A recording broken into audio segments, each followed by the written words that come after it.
Good morning, everyone. In the last class, we have continued with our second lesson of geography, that is physical features of India. In the very beginning, we have discussed about different physical features in brief. There are major 6 physical features of India, and mostly all the landforms which are available throughout the world are also found in India. Either these are plains, mountains, plateaus, deserts, islands, etc. Whatever it is. Then after, in detail, we have read about mountains, or especially Himalayan mountains. Now we are going to proceed with our second major physical feature of India, that is northern plains.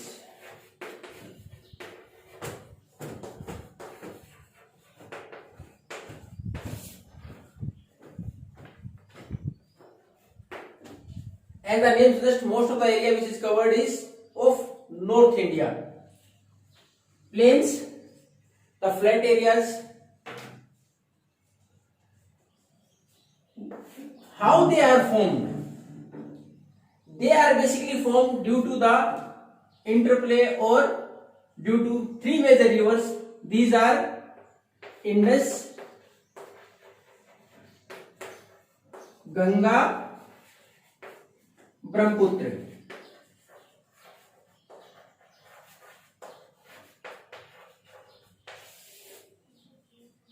Northern plains is basically formed by 3 major rivers. Then after, it covers an area of 7 lakh square kilometers. In the very first lesson, we read about the area of India. Do you remember? It was 3.28 million square kilometer. It means northern plains cover nearly about 21 to 22% of total area of India. Now you can consider that how important these are.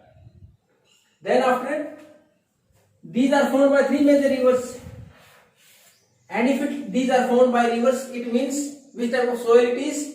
Alluvial soil. These northern plains are formed of alluvial soil. And an easiest way which was told to you to remember what is alluvial soil.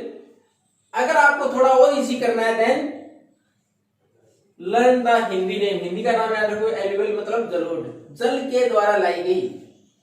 तो क्योंकि 3 नदियों के द्वारा ये मिट्टी आगे carry on की गई, उसके बाद डिपॉजिट हुई है, तो किस प्रकार की है? एलुवियल सोयल है. Alluvial soil it is most fertile soil, सबसे उपजाऊ जमीन है ये. तो नॉर्दर्न प्लेन्स है, 3 महत्वपूर्ण नदियों से बने हैं.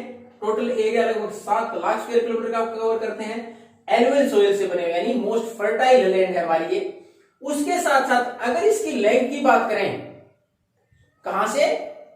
वेस्ट से और ईस्ट की तरफ. ज्यादातर एरिया कौन सा कवर करते हैं ये?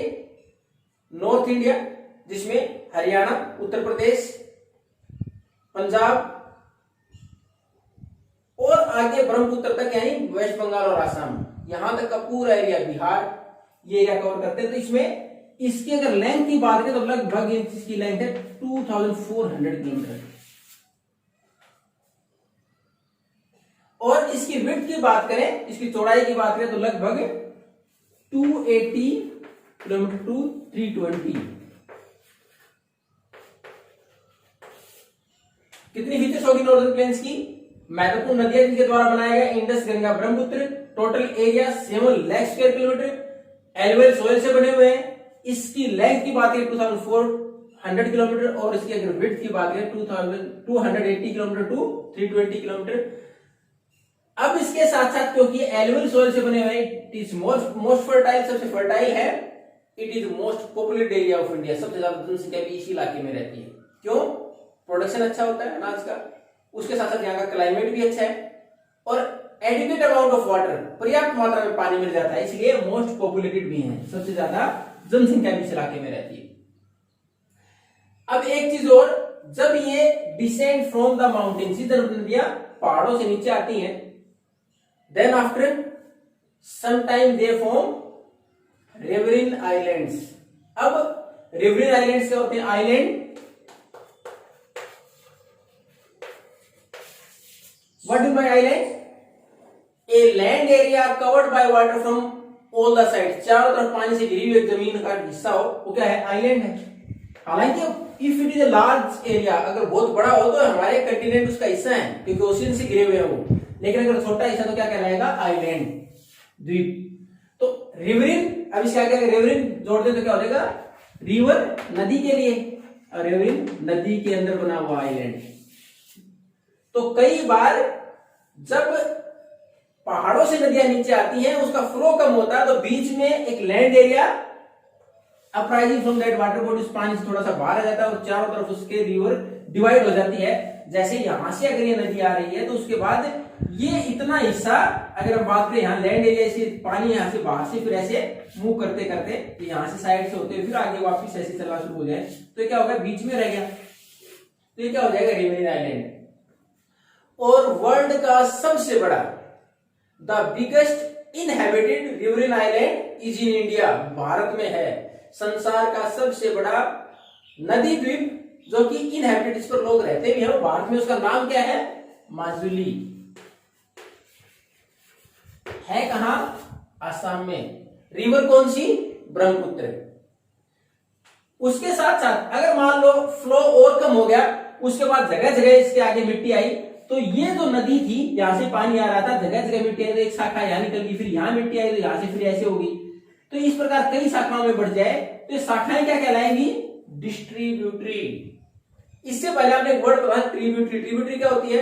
ए small river with joints a large river. एक छोटी नदी बड़ी नदी में मिले तो ट्रिब्यूटरी कहलाती है, और एक बड़ी नदी से कई शाखाएं निकल जाए क्या कहलाएंगी? डिस्ट्रीब्यूटरी। तो उसके बाद डिस्ट्रीब्यूटरी भी बन जाती है, यानी एक बड़ी नदी का पानी जब आगे मिट्टी आ जाए, फ्लो कम हो जाए तो कई शाखाओं बढ़ जाए, उसकी डिस्ट्रीब्यूटरी है। तो नॉर्दर्न प्लेन्स का बेसिक फीचर्स है हमारी। अब इसके बाद इसको हम वेस्ट से ईस्ट तीन भागों में बांटते हैं। वेस्ट से ईस्ट अगर हम नॉर्दर्न प्लेन्स की बात करें, तीन भागों में बांटते हैं। सबसे वेस्ट का जो पार्ट है वो हमारा है पंजाब।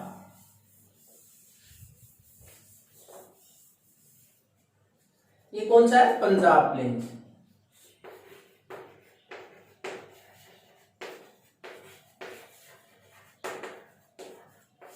पंजाब प्लेन्स सबसे best.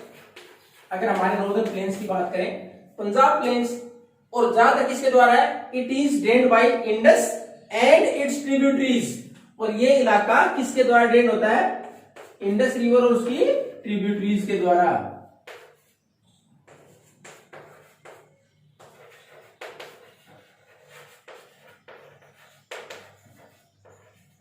And most of this area lies in Pakistan. और ये पंजाब प्लेन का ज्यादातर हिस्सा पाकिस्तान में, हमारे पास बहुत कम हिस्सा है इसका।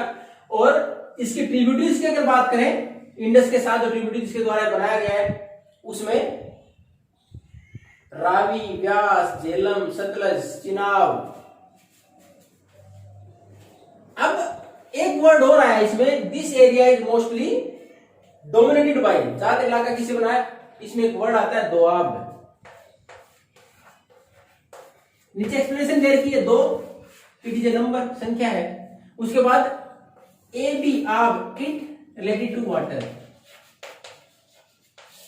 यानी दो नदियों के बीच का इलाका, दो नदियों के द्वारा ड्रेन की गई जगह, जहां से दो नदियों का पानी उसके बीच की इलाका, उसके लिए दोआब वर्ड इस्तेमाल हुआ है। तो ज्यादातर दोआब की बहुत सारी नदियां हैं, इंडस के साथ 5 ट्रिब्यूटरी है उसकी, तो 6 नदियों के बीच में। ऐसे ही हमें एक वर्ड है, ये देखो पंजाब, इसको अलग कर दे तो इसको हम संख्या 5, आप फिर वाटर, 5 नदियों के द्वारा ड्रेन। अब है कौन कौन सी ये? अब इंडस, चिनाब छोड़ दे, चिनाब पंजाब को टच नहीं करती, जम्मू कश्मीर तक रह जाती है, जो हमने पहले ट्रिब्यूटरी बात की थी। उसके अलावा इंडस के अलावा झेलम, रावी, व्यास और सतलज, होगी 5, इंडस के साथ 4 और ट्रिब्यूटरी उसकी, तो इसलिए इसको बोलते हैं पंजाब। अब ये पंजाब प्लेन ज्यादातर पाकिस्तान में, हमारे पास बहुत कम हिस्सा है। ज्यादातर एरिया कौन सा है? किसके द्वारा ड्रेन? इंडस और इसकी ट्रिब्यूटरीज के द्वारा। अब उसे नेक्स्ट अगर आगे मूव करें तो हमारा आता है गंगा प्लेन।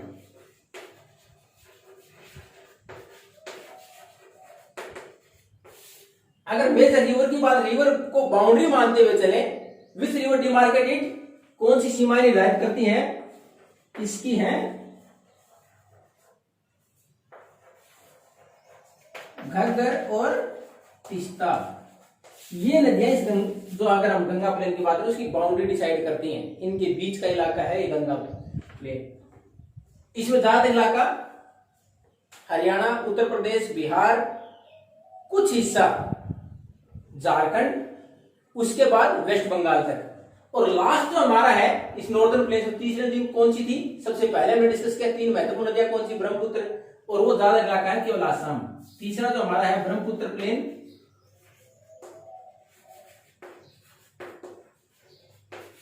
और ब्रह्मपुत्र का मुख्य एरिया केवल है आसाम तक। तो ये हमारा, हमने इसके 3 अलग अलग भाग पढ़े।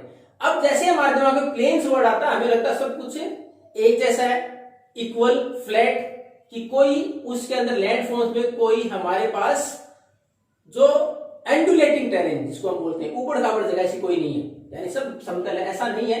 इसमें फिर से अगर हम पढ़ेंगे तो हाइटीज की तरफ से, माउंटेन से लेके जब पानी डिसेंड करती है जो उसके आगे, इसमें भी अंतर है। अब उसके 4 पार्ट है।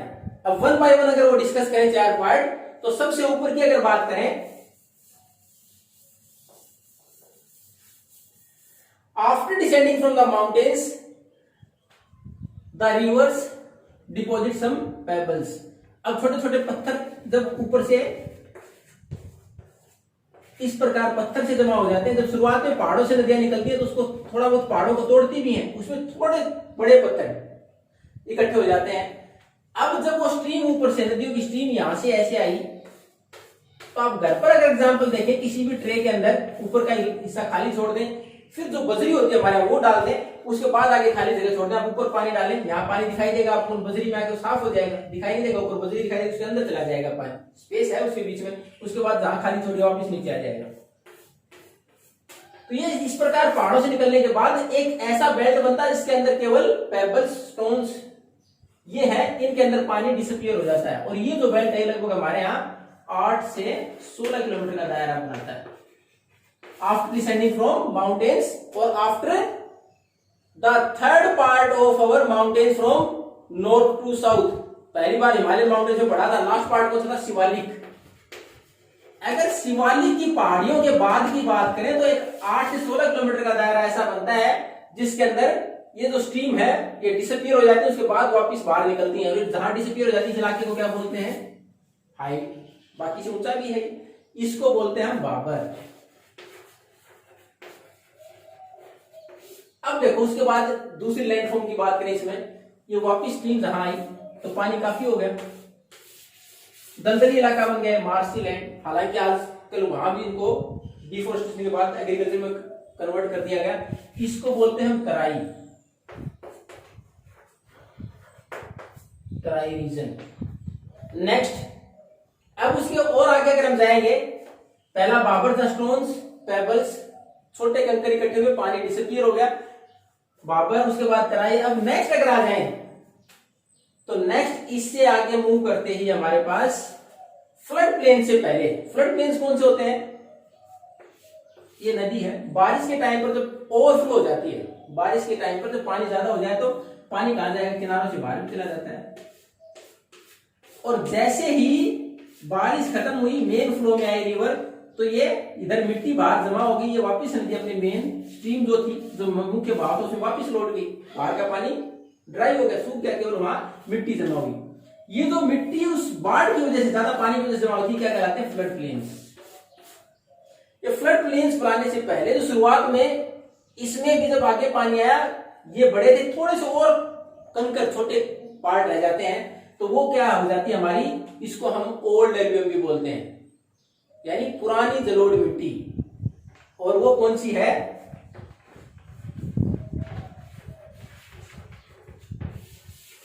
बांगर। अब सबसे लास्ट में जो बारीक मिट्टी बच गई, फ्लड प्लेन्स जिनका निर्माण हुआ बाहर जाने के बाद, चौथा वो है हमारा खादर, सबसे फर्टाइल। तो ये हमारे, हमने नॉर्दर्न प्लेन्स के बारे में पढ़ा। If you have any doubt then you can ask me either by making a call और leave a message. Thank you and good night.